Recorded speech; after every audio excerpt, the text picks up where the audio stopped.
tryna say I'm only enemy. Got a cold with my dogs, can't get in between. I can give them life, no more energy. Amen. Yo, JJ, we got week 2. My man, how you doing? Doing good, you know. I came off a solid Monday night. Like, so far, the prime times, done pretty good. You've been printing on prime time, dude. I can't lie. You've been absolutely cooking.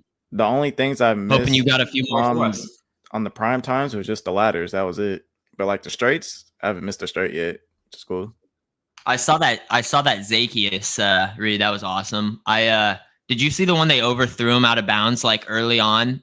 Like it was probably like 40 yards downfield on the run towards the right side of the sideline. I think I missed that one. Did you see that one? I saw a lot of people had 80 plus at like, I think it was like plus 1100, bro. And if he would have caught that, that would have cashed out a ton of people, bro. Like, and it was there. Like, it was just out of bounds, but nonetheless, you're absolutely frying the prime time. And this is honestly a really exciting game. I think this is going to be a really good one. I'm interested to see. You and I've talked a little bit, but I'm interested to see what you're all targeting, and I'll give you the 2 spots I have. I'm going to wait a little bit for the chat to fill up, and then we'll get into it. I'm also going to post this in the Discord. One second.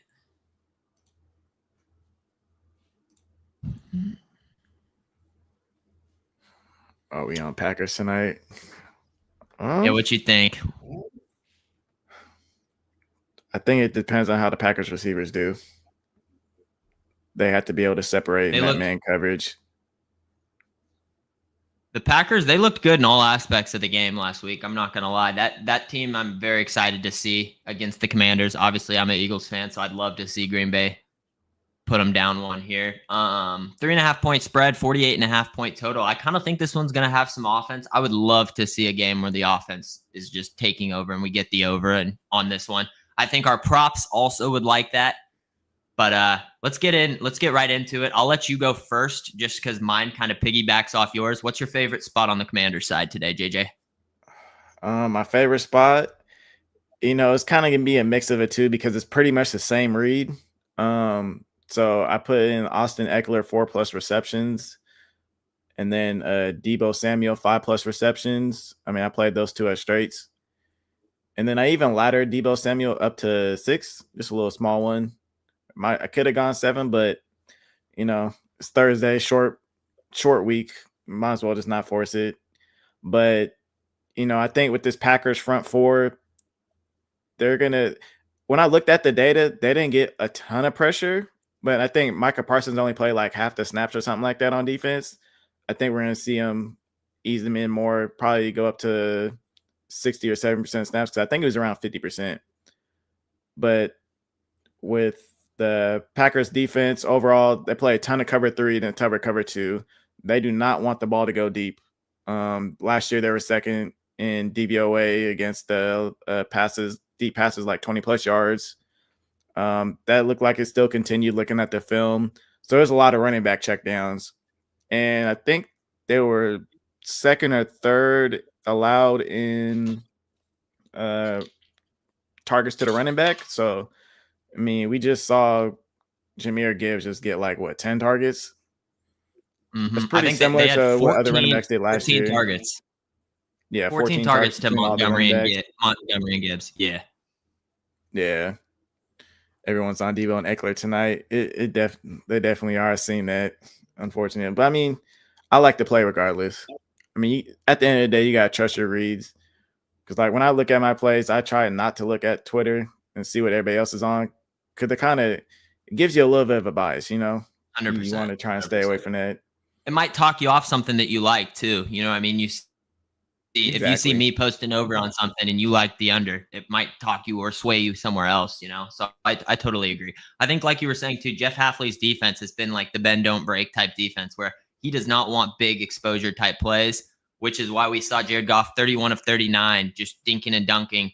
And that kind of fits right into my favorite play this week. I played Jaden Daniels 20.5 completions. You and I have talked about this one. I like it up to 21.5. Jaden Daniels was in a positive game script. He went 19 of 30 in week 1. Honestly, I think he's going to be more efficient. He played the Giants. There was no, they led the whole way. You know what I mean? There was no, scare of losing that game. I think this game's going to be a little bit different. And like we were saying, I don't see a 70-yard Terry McLaurin deep ball. Maybe that happens, and we still probably have enough meat on the bone here to even get that. But the checkdowns, everyone's on Eckler. Everyone's on Deebo Samuel. If both those guys go over their lines, that's 10 catches right there. Yep. You know what I mean? It makes a lot of sense. We saw the running backs. I think that was what really solidified it for me and sold me on this play. 14 targets to Montgomery and Gibbs last week. Like, if you're giving me 10 targets to the RB this week, that's 7 or 8 grabs. You know what I'm saying? Like, it's going to add up quick. The pass attempts at 31.5, I like too, but the hit rate the last 2 years has leaned pass completions over, or not last 2 years, last year, has leaned pass completions over pass attempts, but I like both. I think both go over here. I see Green Bay leading this game. So to me, it makes a lot of sense for the Commanders to have to pass here. And I know a lot of people have been taking Jaden Daniels under rush attempts. I kind of was uncertain about it, but I'm interested to see what you think about that, because obviously if he goes under rush attempts, that helps me in the pass completion market. Yeah. Because they don't blitz and they didn't get a ton of pressure, at least week 1, I think. I mean, you know, when you're only rushing 4, you got everybody in zone. Typically, it's harder for running quarterbacks to run against zone because, like, when man, everybody has their back turned, you're probably going to get a couple of free lanes. But then with the blitz, since there's no blitz, it's only 4-man rush. There's going to be a lot of people in zone waiting for him. You know, so I think. I mean, he was 9.5 too. Like, that's 10 rushes for a QB. Yeah, it's tight. You know, pretty sure their personnel is base.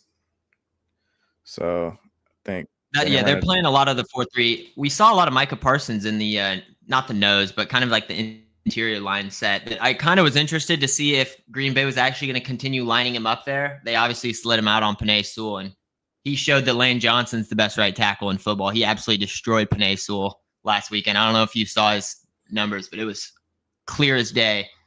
I thought, like, Micah Parsons showed that, like, oh shit, Lane Johnson is actually the best right tackle in football, and it's not close. But yeah, I think the Commanders side is pretty simple where people are targeting. I was trying to look, like, I always try before on stream to see where else everyone else is on, you know, just to have more looks to pitch you and see, just obviously. And I kind of do think, like, the Eckler look, a lot of people are on. A lot of people like the Deebo, obviously. Terry McLaurin under 22.5 receiving or longest reception has been pretty popular too. Yep. Kind of fits the I'm thing on we were that saying. as well. You're on that one as well? Yeah, I kind of correlated everything together because the cover 2 taking away the deep ball. And plus, on top of all of that, I mean, just factoring in, like, the contract dispute that he had going into the training camp and all that. Like, typically those receivers start off slowly, and they don't really get in stride until, like, week 6. So, I mean, it's going to take some time. But, I mean, overall, like, with him, his A dot, I think, is usually around 15 to 19, like the last 2 years. So a lot of his plays going to be, like, pretty long developing routes.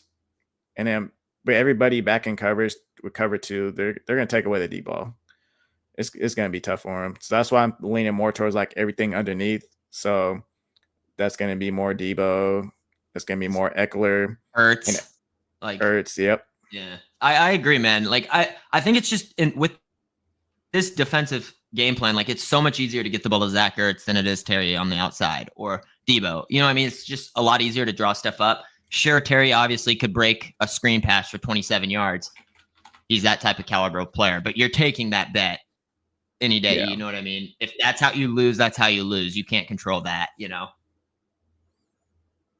Yeah, when I was looking at all the data, like, Terry McLaurin was not running any short routes at all. He didn't get really any short hitches or screen passes. None of those type of routes. Everything was developing downfield, 15 plus yards downfield. Like, those are going to be tough against the Packers. I agree. It kind of the other pivot I've been seeing, a lot of people kind of have been attacking JCM under rush attempts 10.5. His rush yards is set at 40.5. Eckler has a 21.5 rush yard line. I'm interested to see if the Commanders are going to be able to establish the run here at all. I think Green Bay's pretty tough up front, and I think they're going to probably be able to shut it down. What do you see there? Yeah, with the with that base personnel, I think it's going to be a little tough. I think it honestly depends on how much they increase his snaps, because he didn't have many snaps. But I think Eckler's going to be used more in the passing game. I think I seen a quote about that like today or yesterday or something like that. And then, yeah, I think Bill's probably going to be used more as the rushing guy. I think as the season goes on, I guess like what they said was like he will eventually be the featured back. So I think he had like 30% snap share, something like that, 30 to 40%. I think we see a slight boost in that, but is it going to be enough for 40 yards? It's tight, yeah. I think it can go either way. FanDuel's throwing a ton of boosts out for JCM too. Yeah, So it's just all the hype. It's some bait there. But Definitely. I honestly, Commander side, I feel pretty good with where our reads are on it. Honestly, I like the pivots we have. I think the Daniels play makes a ton of sense, obviously, with Debo and Eckler. Eckler being banged up was the only caveat of why I personally wasn't comfortable going towards him. Obviously, he's healthy enough to play and should be good to go, but that was my only thing worth noting. I think Debo Samuel opened at plus money at 4.5 receptions. If you got that, that was a gift line. Probably going to soar over and at plus money. How do you not? Anything else on that Commander side that you want to talk about or go over? I think I did see some people on Zach Ertz.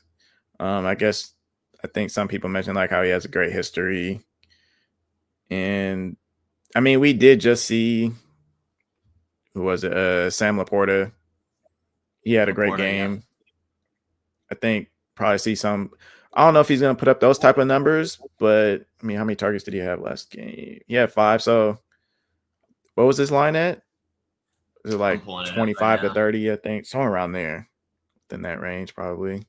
He's got a 3.5 reception line, minus 125 for 3.5, which I feel like he probably gets 4 grabs. His receiving yard is at 33.5 right now in DraftKings. 33.5. So I think it bumped up. I would lean over that, wouldn't you? I would lean over because he's gonna be another. Yeah, I think I like the other looks more, but yep. Yeah, I would lean over that. I think he probably catches 40 plus yards here. That's exactly where I'm at. Dude, Rico, we tried so hard. He's gonna get on one of these streams before he gets back. We're counting down the days. I know. Like he said he's gonna try and get on this week. I didn't want to pressure him to like actually get on. Let him enjoy his time. Everybody deserves a little vacation. Yeah, first one he's taken in a couple years. He just happened to take it during NFL season. Yeah. But looking at Green Bay side, I think we pivot off that and then we'll get into our totals and stuff like that. But looking at Green Bay side, do you have anything you targeted or are you still open? I have not targeted anything specifically with Green Bay. I just think with their receivers, they mentioned how they want to just kind of spread the ball out. But what I would lean towards would be that boy Golden. Just because he's playing the Christian Watson role. I mean, he is a speedster. You got man coverage. You got to at least target that a couple times, Do you trust rookie on short week? Rookie wide receivers on short week. Do you trust that narrative or are you not buying into that? It depends what kind of rookie you is, Yeah, fair. I just, you know what I mean? It's one of those things. It's kind of why I stayed away from that offense right now. I just stuck with what I know for sure with the Commanders, or at least what I think I know. Things can change. Game plans change. You've been printing on prime time, brother. I wouldn't talk you off. Well, I'll give you what I have. I played Josh Jacobs 14.5 longest rush. I feel like I'll paint the picture, but I feel like the narrative of feeding your star running back on a short week makes a ton of sense. He has an 18.5 rush attempt line that was like minus 140, 145 for the over. He also has a 78.5 rush yard line. It's 76, 78, 77, all around there. In my mind, if he goes for 80 yards, you got to imagine a 15 yards pickup is somewhere. And I like the 19 carries. If I'm getting 19 carries, like last season, he was over that in 10 of 13 games with 19 carries. So it makes a lot of sense there. He was over it with a 15-yard rush last week against Detroit, only averaging 3.3 yards per carry. Couldn't really get the run game going, but he still found a way to go over. And that's kind of why I liked longest rush more than his rush yards here, just because I feel like you're not really out of it, even if he goes, 18 carries for 67 yards. You know what I mean? You just need that one break. Yep. The other thing, Washington last season had the 4th most missed tackles. Obviously beneficial for a guy like Josh Jacobs. He's been top 10 in broken tackles 2 years in a row. He probably, I think we both agree, will be in that category again this year. He's one of those elite backs. Last year, all the good running backs, Saquon went over twice, Derrick Henry went over, Chase Brown went over, all the good running backs that went over this, or that faced this Commanders team, went over. You know what I'm saying? So, like, it's one of those lines where I didn't see literally hardly anyone on this. I feel pretty good with it. Washington also was dead last in stuff rate last year. Obviously beneficial for a power back like Josh Jacobs, asking for literally one quality run in this game script. Tell me what you think. I know that was a lot. Yeah, I think, Commanders were not that good with the defending the run last year. They do play a ton of nickel defense, which means 5 corners on the field. And I think that offensive line, they should be able to handle these guys, at least in that aspect as far as the run game. But, I mean, when it comes passing, I think it'll be a little bit different, but we'll see. I agree. I just think with the run game, like, they're going to have opportunity. 19 shots. Yeah. Like, if I get 19 carries, JJ, you're telling me he doesn't break one? Maybe he doesn't. But, like, if I'm getting that opportunity, I feel like I have to. They're 3.5-point favorites. We both think they're going to have a lead here. If they establish a lead early, to me, it makes a lot of sense. Also, the short week narrative, like, he could have 20 carries. You know what I mean? And we've seen he's going to be, I think he had the most out of all the starting running backs. I can't remember the stat, but he had the largest role. I think he was in 88% of the snaps. So like he's their RB. You know what I mean? Like this is the guy they're going to give the rock to. He's not splitting touches in one. So feel pretty good in that sense. Yeah, he's the bell cow. And I think this defense is worse than Detroit. Like 3.3 yards per carry. I think he's a better RB than that. I think he's going to be closer to like 4.2 tonight. So if you're going to give me that, I'll take a stab. 14.5 just feels too low. It's 15.5 on FanDuel, 14.5 most other places. I think it's lacking by like 2 yards. I would take it up to 16.5 here, honestly. I like that. But that was the only like real look I targeted on Green Bay's side. I know Dr. Profit is on Matt Golden receiving yards. I love that look. He played 35 plus at plus 100. I think that's a really sharp look. Like you mentioned, he's obviously playing the Christian Watson role. The other thing, did you see they extended Christian Watson yesterday or 2 days ago? I did. Interesting. 13 mil. Guy got paid a little bit. Yep, when is he back? I'm not exactly sure, but I think it's probably gonna be mid-season. Mid-season. Let's see.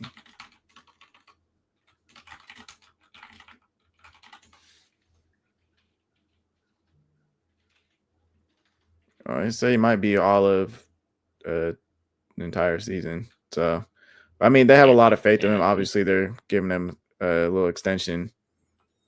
They've liked enough what they've seen from him. He just has to stay healthy.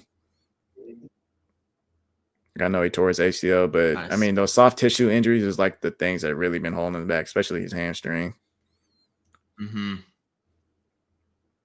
But he makes big plays. Obviously, beneficial for Golden. Just builds his role even further. It's hard. I see a lot of people on Tucker Kraft unders too on 3.5 receptions. Did you look at that one at all? Yeah, someone just said it in the chat too. I seen it. I mean, but when I looked at a lot of the data, like he was open on a lot of his routes. I do think they probably get him a little bit more involved. He is a good separator for being a tight end.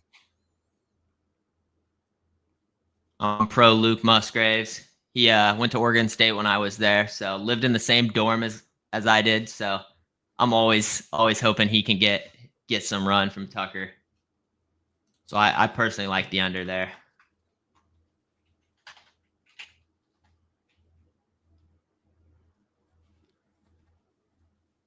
Yeah, honestly, on this Green Bay side, there really wasn't a ton that I loved. I feel like Dontavian Wicks, Romeo Dobbs, Jaden Reed, like they just have a lot of mouths. I've said that every week about Green Bay, where I just truly never am comfortable picking any of their receivers. You know what I mean? Mhm.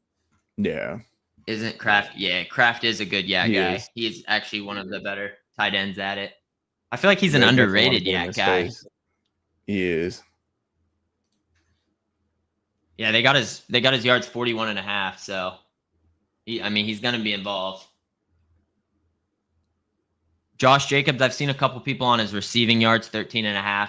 Honestly, I like that look too. Yeah, exactly. Jordan Love spreads it around. They have 2 good tight ends. They got 7 good wide receivers. They got a good RB. Like, it's just one of those teams where I'm not really. I mean, you could talk me into Jordan Love passing yards or something like that, but on Green Bay's side, I never like to play their wide receivers. Yeah, it's just tough. And I know one of the coaches came out and said like that is their plan to spread the ball around. That's how they want to play. Josh Jacobs 1.5 receptions. What is that line at? I see 170, so it might have steamed up. I don't know what you guys got last night, but yeah, I mean, 2 grabs seems pretty likely. Did we already touch on Noah Brown? I don't think we did. You have something? No, I was just trying to figure out what his lines were because I know someone mentioned it. I'm seeing 2.5 receptions plus 135. So if you like him, I mean, decent price. And his receiving yards we have at 22.5. So, I mean, last week he ran 19 routes. So it's like a 51% route participation, 14.3 ADOT, and 43 air yards. If he's running deep routes as well, could be tough. But if you're gonna take someone like Noah Brown, you might as well take like an alt line that's like a little bit higher than what his regular line is. 40 plus. Something like that, Something yeah. like that. Just Yeah, because he's running deeper routes. I agree. I feel like with those guys, I took that with Naylor and it didn't hit. He had that 28 yarder, but I took him for 50 plus. Didn't hit, obviously. But like, I feel like with those type of gadgets, Zacchaeus, you did it with. Like, you might as well steam it up a little bit. Yeah, I agree. Do we Jaden like Daniels over rush yards with Green Bay D line and Micah Parsons blitz. Personally, I don't love that. I'm not going to talk you off it, but I would prefer his pass completions. I think he's going to be in the pocket more. They're only blitz, like they don't blitz a ton. They're blitzing 4. Like, obviously they could get to him, but I think he stays in the pocket more. Yeah, Green Bay was What a do you bottom think? 3 blitz rate last week, and I mean that's kind of what they did last year too. They didn't blitz that much. They're gonna drop everybody back, so it's just gonna be 4-man rushes all day. Yeah, they don't want Jaden Daniels to run. You know what I mean? No, Like, they don't want him to run all over you them. want to They go in want to try to zone. You want to limit that part. contain. Yeah, Yeah, exactly.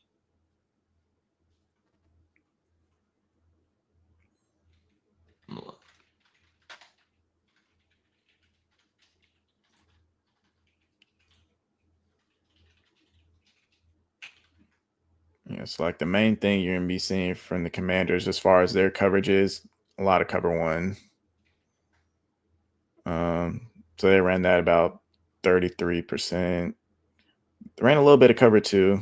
I mean, that's why it adds up to what 35, 36% overall. But I mean, yeah, it's gonna be a lot of cover 1. I think, yeah. I was trying to look at last season how Green Bay did against rushing QBs, and honestly, like Jalen Hurts, 13 carries, 33 yards. Like, I'm staying away from Jaden Daniels rush props this week. Yeah. Yeah, this Green Bay side's definitely tricky. I think if you're trying to play more props, I would try to target. Obviously, I like Josh Jacobs. That's one of my favorite plays, but I would probably target more on the Commander side.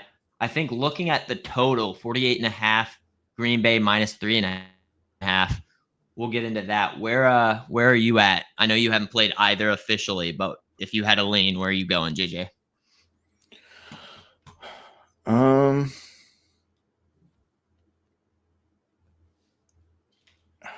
It's really tough because I think this is one of those games that can go either way.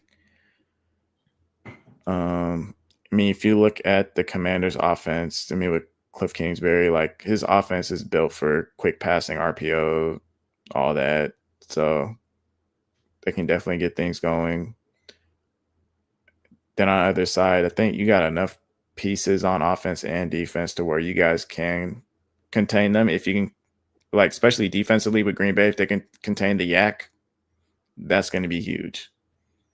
You know, you can't just let Debo go crazy off the yak.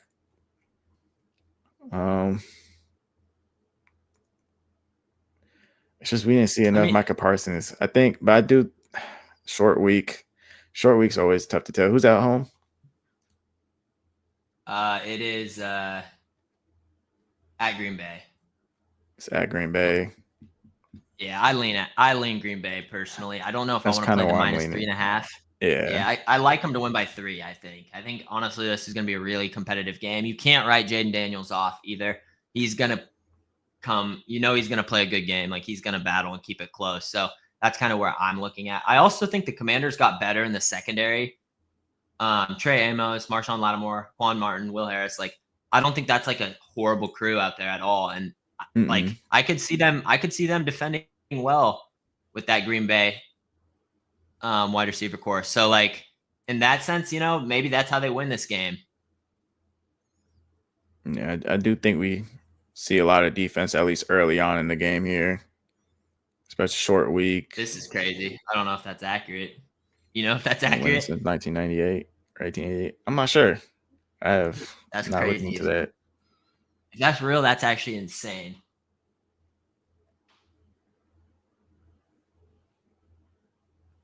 I took Packers -3 at -110, but wouldn't be surprised if there's a JD game-winning drive. Yeah, I mean, we saw a ton of those last year. Fits with the pass completions too there. Give me 7 or 8 in that final drive. You know what I'm saying? Yep. Do you for the over/under 48.5? You see scoring? Prime times, I always lean under on prime times. The market always wants the over. You know what I mean? Like all the creators always want the over. Everyone wants scoring. Everyone wants offense. This one could be a high-scoring game, 21-24, and still go under. Yeah. You know, 21-24. I could see that being the score. I agree. Yeah, prime times. I mean, even dating back to last year, I always pretty much lean under. Unless we have two crazy offenses that are just really going to put up some fireworks. I think this is one, if I'm playing the Commanders, I would probably take the money line at +160 rather than the +3.5, though. Probably, yeah. At -110. I think if I'm playing the Commanders, I'm confident they're winning, not necessarily playing them to cover 3. Nope. Any kicking props? Personally, I don't target those a ton. I might try to get into those more. Obviously, I've been seeing every kicker under the sun hit 58-yarders. Like it's freaking easy now. So I might dive into those further, but personally, I don't target those a ton. JJ, I know Doc does. What do you think? Yeah. I'm not even sure. I still need a little bit more data on these teams as far as like their red zone usage and all that. Like when it comes to kickers, like if you see a good red zone defense, probably going to kick a little bit more. But you're also going to make sure that team can move the ball down the field too. So it's kind of one of those things.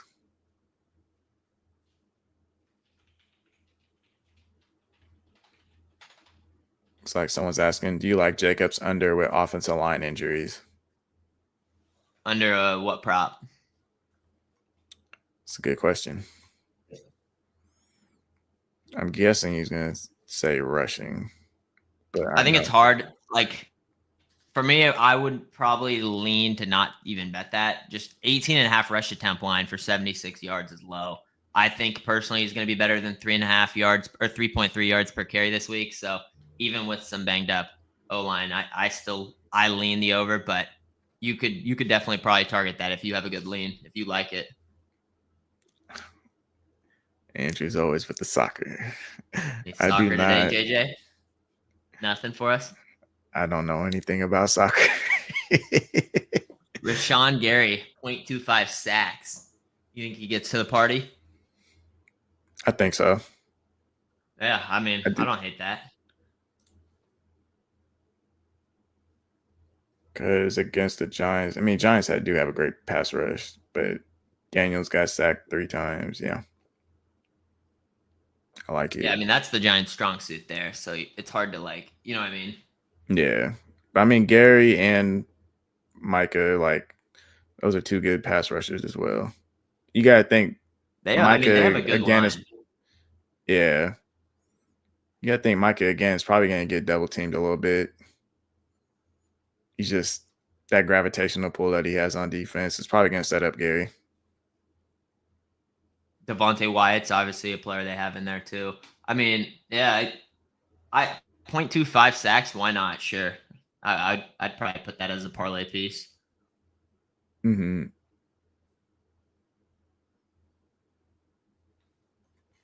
Looking, I don't think there's any other props I really have for Green Bay side.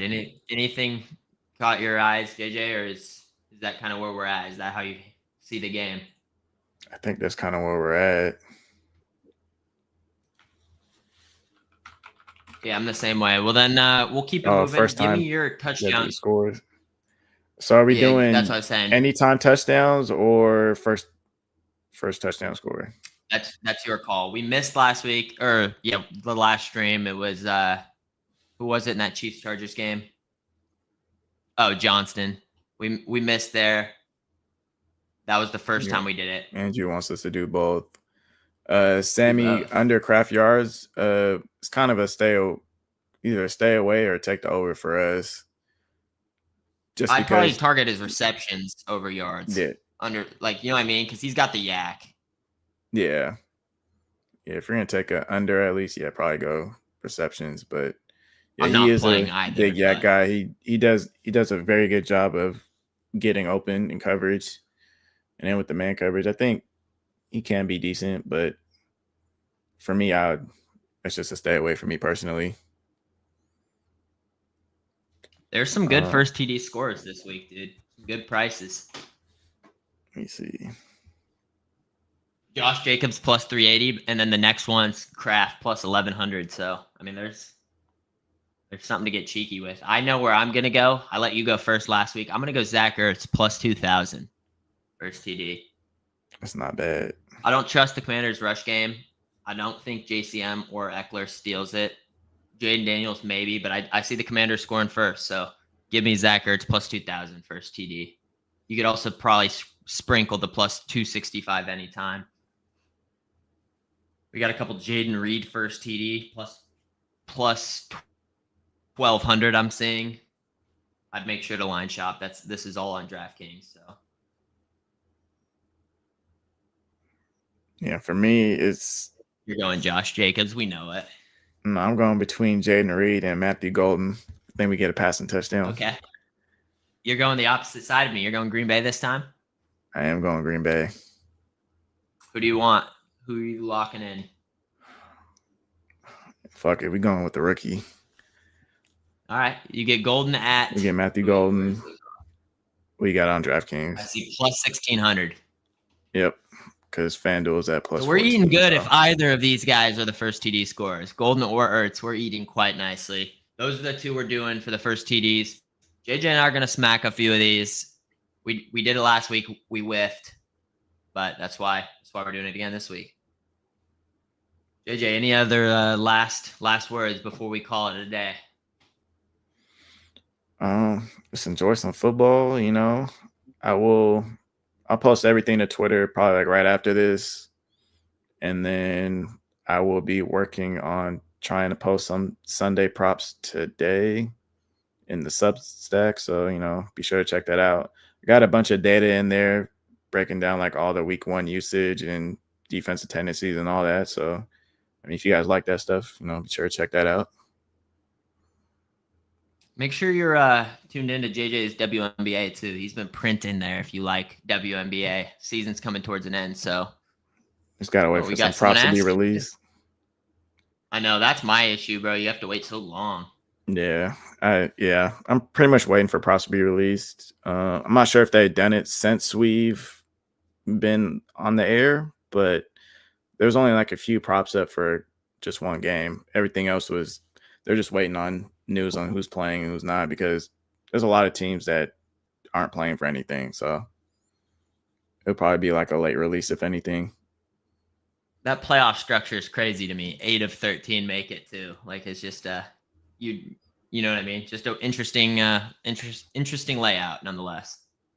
They'll have a couple more teams in the next couple of years, you know, at least over the course. But I know they're adding some next year. Yeah. Portland's getting a team, bro. I still see that. You see that? Mm-hmm. I might have to be a season ticket holder. I don't even watch that, but I might have to lock in. WNBA games are fun to watch. I've never been to one in person, bro. I would totally go. You've gone to a couple? Yeah, dude. I would totally go. I was gonna say this year, bro, you, me, and Doc need to link up in Cali. Because it's a 30-minute flight for me, bro. Yeah. Get Doc there. We'll have a good time. Do an in-person live stream. Shit. That'd be fire. All right, fellas. Well, greatly appreciate you guys all tuning in today. JJ and I are going to try to do these at least twice a week. We might do another on the weekend, but we're just doing them whenever we can. So Doc will be here with us shortly. Good luck on all your guys' action today. Let's get paid, fellas.